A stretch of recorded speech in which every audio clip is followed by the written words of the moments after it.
Hello, everyone. Welcome back again to another episode of the Statesman Podcast. My name is Nelson, your host.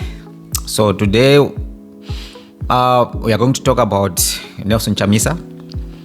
Last week, in an interview with the ZFM, he announced that, or he admitted that he was starting a new movement.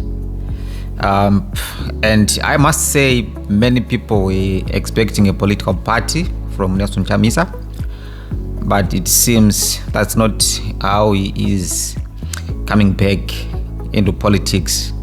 Some people had suggested that Nelson Chamisa had retired from politics, but he made it clear that he did not resign from politics. What he resigned from was from the CCC, but not from politics, and that he was plotting his comeback and that people were already on the ground. So today, people were expecting a political party. I was expecting a political party, but it seems that's not what's going to happen. So what I'm going to talk about today, I have structured the episode into two sections. The section A, I am going to talk about how Nelson Chamisa's political journey has shaped him into a politician with strategies that we see today. A politician who is averse to a political party with structures, but who is more aligned and who prefers a structureless institution as a vehicle to pursue his political ends. So I am going in the first section to talk about how his political journey has shaped him to be a man that he is today, a politician that he is today. And then the last section, we will assess the nature of the vehicle that he is introducing to be the agents for his political objectives.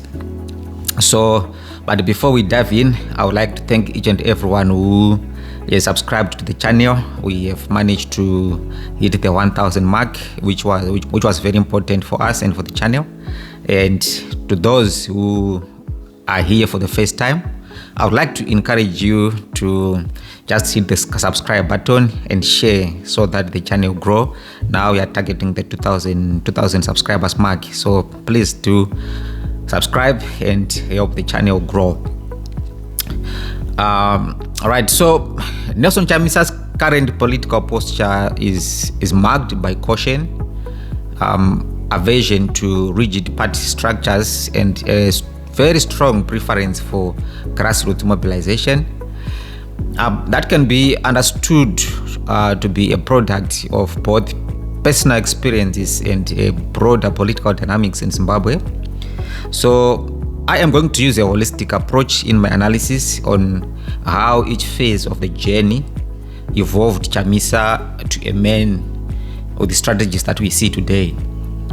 So in this journey, I'm going to start from 1999 perhaps to around 2003. So that was his entry into politics, and he entered through the MDC student pipeline. So Chamisa rose through the ranks of the MDC via the Zimbabwe National Students Union, colloquially known as SINASU. He became its president. So this early grounding in student activism, it taught him to organize from the bottom up, valuing also grassroots mobilization over hierarchical structures. In student politics, you have to be on the ground, you have to visit lectures, wherever students can gather, even doing posters around places where students pass through. You have to engage the students face to face directly. That's how you mobilize people for votes as a student politician. That's how things get done. So I think that early grounding, it really taught him the importance of grassroots organization, mobilizing people from the bottom up instead of top, bottom. In an organization like a political party, decisions are made. For example, in ZANU-PF, decisions are made.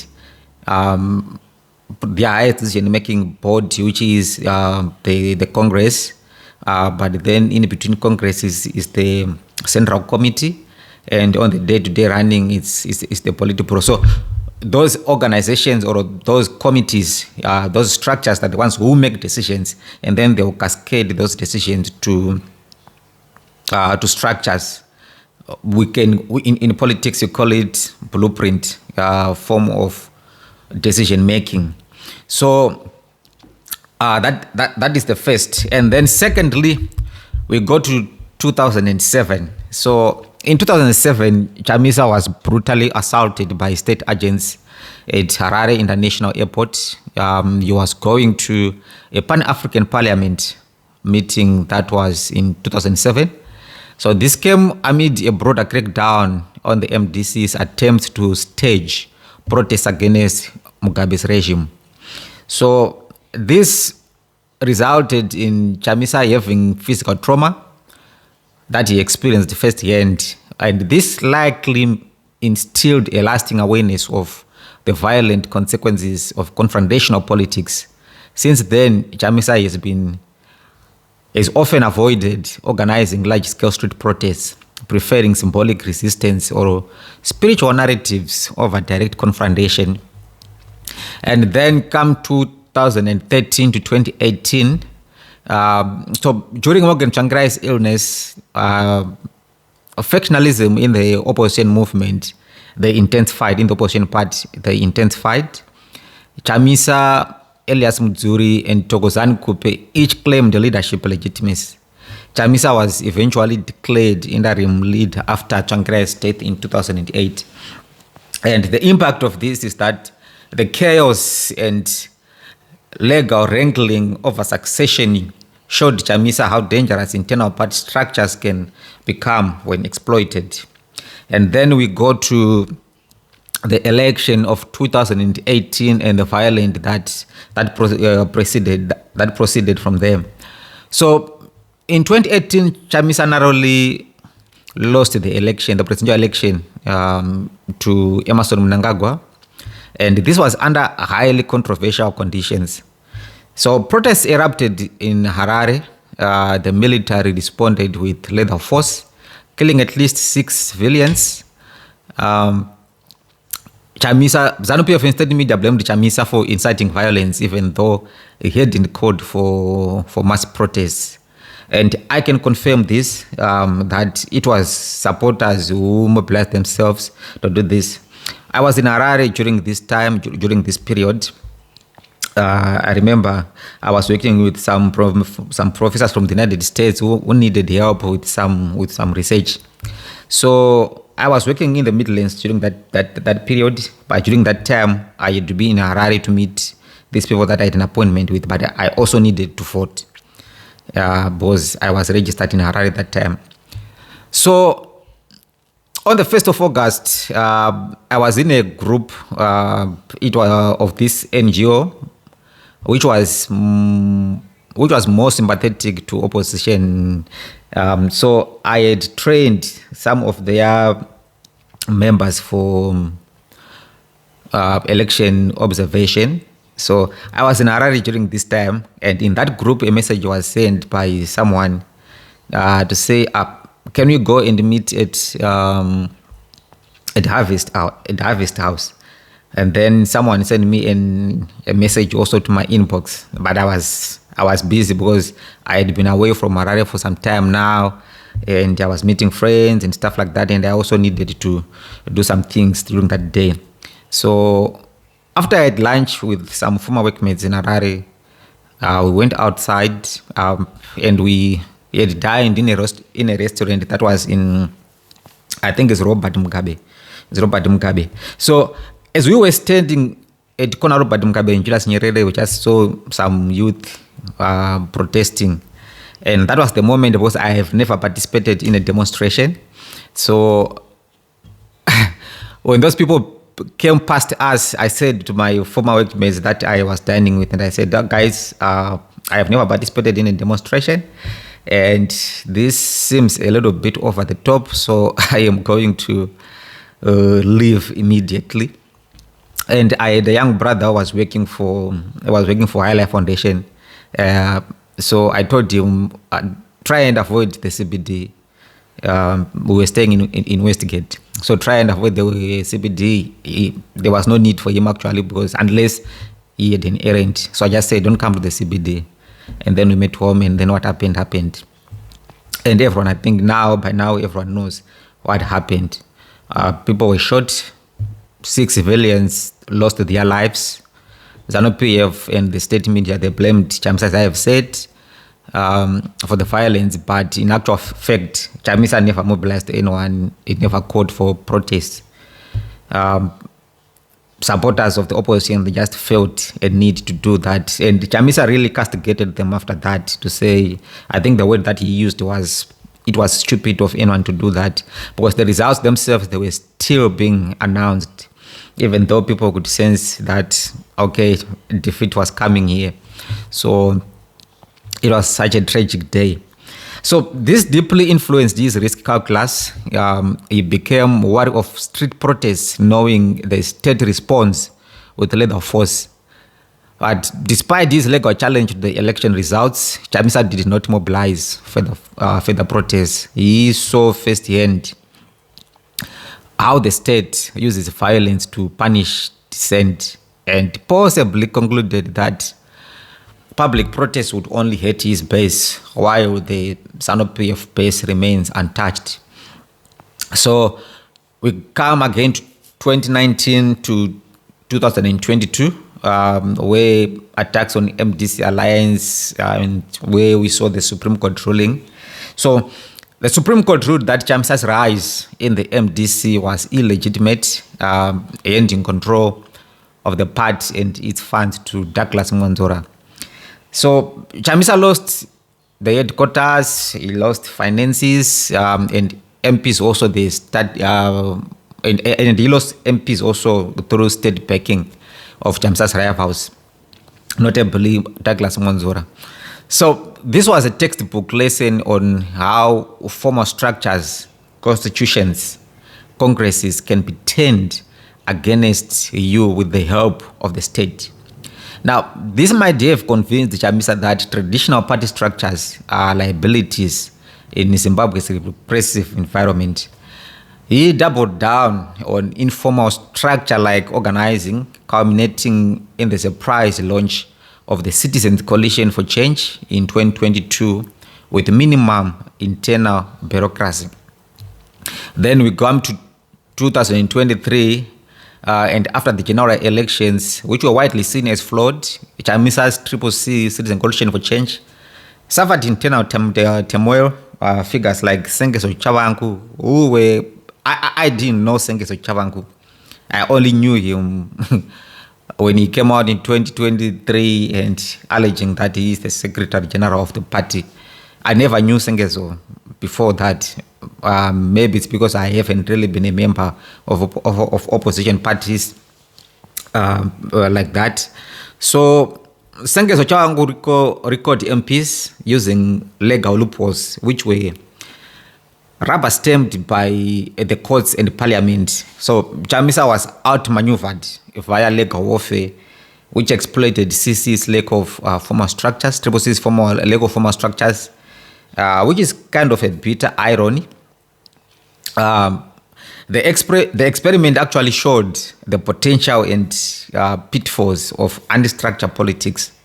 It allowed Chamisa to retain tight control, but it also led to confusion, especially when candidate selection was chaotic and double candidates appeared. So 2023 confirmed that informalism is a double-edged sword, but appears he still prefers it over institutions. So then this led us to CCC, to his CCC exit in 2024, January 2024. In January 2024, Nelson Chamisa, he publicly distanced himself from the CCC, citing infiltration. And by 2025, this year, last week to be precise, he announced that he would lead a new movement without formal structures. And this is a direct continuation of his pattern of rejecting organizational rigidity. So his current posture can be characterized as a cautious, in that he avoids any tactics that could lead to violence or jail time for supporters. And then secondly, structure averse. He sees party constitutions and positions as traps that the regime can exploit, and also grassroots oriented, in that he believes only a citizen-led organic movement can withstand the state's manipulation of institutions. I did send Nelson Chamisa a number of questions that may give us a peep into his idea of the movement that he is starting, or he is opening. But by the time I did this interview today on the 9th of July 2025, he hasn't responded to the questions. So as soon as he do respond to the questions, if he do, and then we can do a follow-up to this one with precise information, because right now it's only our analysis and opinions that we are using, informed opinion that is in my case, that I'm using to do this assessment. But when we get proper information from him, and then I think we can be able to do a follow-up on this episode. Right, this leads us to the second section, which is the last section of what is a political movement. The thing that Chamisa is opening, is trying to use as a vehicle to attain his political objectives. So a movement is a collective effort by a group of people or organizations. It is aimed at bringing about political, social, or economic change, usually outside formal party structures. So it has its pros and its cons, it has its positives, it has its only negatives also as compared to a political party. So let's start with the positives. A movement has broad appeal. Movements tend to be inclusive, attracting citizens who are disillusioned with politics or parties. It is helpful in Zimbabwe, where political fatigue is very high. People in Zimbabwe, they are very tired. That's why no wonder why you would see if anyone try and call a demonstration or a stay away, people don't participate because they are generally fatigued. So the rural areas with majority for voters are difficult to penetrate, even for movements, because of two reasons. Firstly, ZANU-PF uses fear-mongering and terror when necessary to control the rural masses. And secondly, politicization of the rural economy. So hopefully the movement is going to appeal to this group of people. But the politicization of the rural economy makes a lot of things very difficult. The rural economy is largely agricultural, and so these people normally they don't buy their own inputs every season. Currently through Pumvudza or Command Agriculture, they get inputs from ZANU-PF, and this definitely attaches them to ZANU-PF. And if you're not a ZANU-PF member, you don't have access to these inputs, which makes it difficult for opposition politics because they don't really have much to offer. And this is very important in politics, not only in Zimbabwe or in the rural economy, but even just watch out what is happening in ZANU-PF right now, where you have got Agbure, this man with loads of cash, and then you have got Chiwenga, who doesn't have as much money as Agbure. But I think money is going to have its way. Everyone has a price. I think Agbure is a very good chance, a better chance than Chiwenga. So that's what is happening in Zimbabwe, in the rural areas where the economy is largely agricultural. ZANU-PF has a very huge hold on the people because it provides them with inputs. But it's state money. It's not party money. It's abuse actually of state money. That's what is happening. So hopefully the movement will be able to appeal to people in the villages also. And then secondly, anti-establishment branding. So distancing himself from party politics, it helps portray Chamisa as a fresh, people-driven better than actually as compared to both ZANU-PF and CCC if it's going to continue without Chamisa. So this can be viewed even from my side as Chamisa reimagining himself. And then thirdly, there's an issue of flexibility. Movements aren't bound by rigid structures or ideologies. Movements can quickly adapt to social and political currents easily. And then there's an issue of grassroots mobilization. Movements encourage issue of bottom-up activism, which can increase public engagement, especially among youth, church groups, and civil society. In a political party, it's sometimes different in that decisions are made in the case of ZANU-PF, by the Central Committee, in the case of ZANU-PF, and are cascaded down to grassroots, who may not relate with the decision, like I have mentioned. It's called a blueprint, a decision-making strategy. And then lastly, there's an issue of symbolic power. So the term movement itself, it evokes liberation era struggles. Now tapping into the language of freedom, justice, and moral legitimacy. So this is how it riles people's emotions. For example, in the case of Zimbabwe, I think it was in 2015 or 16 thereabout, where Pastor Ivan Mawarire had this hashtag, this flag movement. You know, even when he got arrested, you could see multitudes of people who attended this trial, and it was very difficult even for the judiciary system to deny him bail. So that's how movements do. Sometimes they really work, and if they do, oh my God, it's majestic, really majestic. Now let's go to the issue of the cons, the negatives of movements. Why a movement might not work as opposed to a political party. What is in a political party that is not in a movement? So movements by themselves, they have no legal standing for elections. In case of elections, movements, they can't field candidates unless they register a political vehicle, limiting electoral impact unless they form alliances with a political party, or when they evolve themselves into a party, then they can then field candidates. It's different to independent candidates. The constitution, it allows for that. You can field people can field themselves as independents, but then as an organization, as a movement, you can't field people in constituencies from the movement. You have to structure yourself into a political party. And then secondly, there's an issue of lack of formal structures, which makes coordination, discipline, and accountability difficult, especially during elections or a crisis. So without structures, also you have no idea how many members that you have and where are your members. You need those details, you need those numbers in an election, so that you know that in this ward, in this constituents, these are the people that we know we have. And it's easy for you to do mapping in terms of where are you going to, where should you focus when it comes to campaigning, which strategies to use and stuff like that. So it makes projecting also easier for you. So you can also target your campaigns and tailor them, knowing exactly where to go and where not to put much finances to. So without structures, you don't have a database of your people. You don't know who is supporting you. You basically are operating in darkness, and you don't even know if the people that are participating in the movement, if they are registered or not. You don't have those numbers, which is very critical in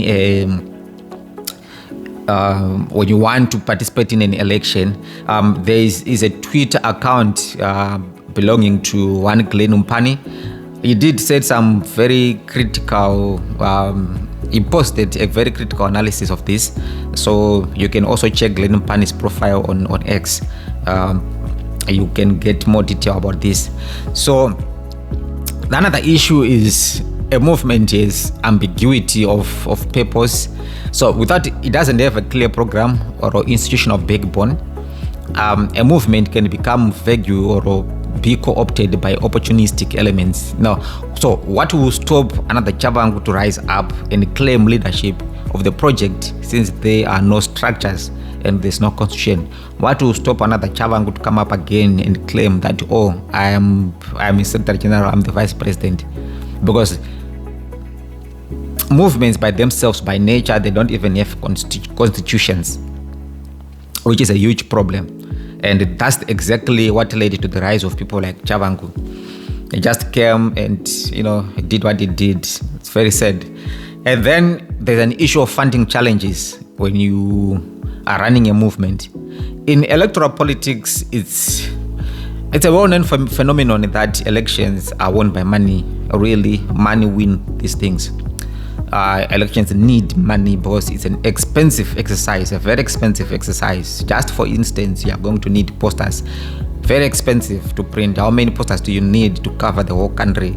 You are going to need those who are going to be observers, observing your elections, monitoring them, and across all constituencies, across all wards in Zimbabwe, guys, we know the importance of having the primary evidence, which is field evidence, which you can only get when you have monitors in a ward, in a constituent, in a voting booth, in a voting booth. You need those things, and to deploy those people, they also need to be paid. So an election is a very expensive exercise. So donors often they prefer working with former political entities who have bank accounts, structures like they have treasurers, people who are accountable. So if you are running a movement, you don't have structures. The other issues is you don't have any registration certification, which means you can't even open a bank account, because if you are going to open a bank account, you are going to need all those things. The bank is going to require you to provide some form of certification, and if you are running a movement, you don't need to register it. You just start your Chakut movement and you are running. So how are donors going to whom are the donors going to give money to? Where is it going to be deposited, and who is going to account for that money in a movement which is not a political structure with officers responsible for money, dispersing money? It's very difficult for some people to put their man in such outfits. It's going to be difficult. And then there's an issue of susceptibility to fragmentation. Charismatic led movements, they often collapse if the leader loses influence, or if there is no democratic internal structure, which we have established that there is no such kind of a thing in a movement. So suppose Nelson gets embroiled in a scandal and all of a sudden he loses all political capital and he is out, or maybe he gets sick, something happens to him, he's not available anymore, and then what happens to the movement? Who leads the movement now? No one was elected by anyone, so no one can stand up and claim leadership and say, guys, it's me. No one. So those are some of the tricky issues with a movement, but it's not my place to criticize Chamisa, given where he has came from, what happened to him, and the men, those experiences, they've shaped him into a man that he is.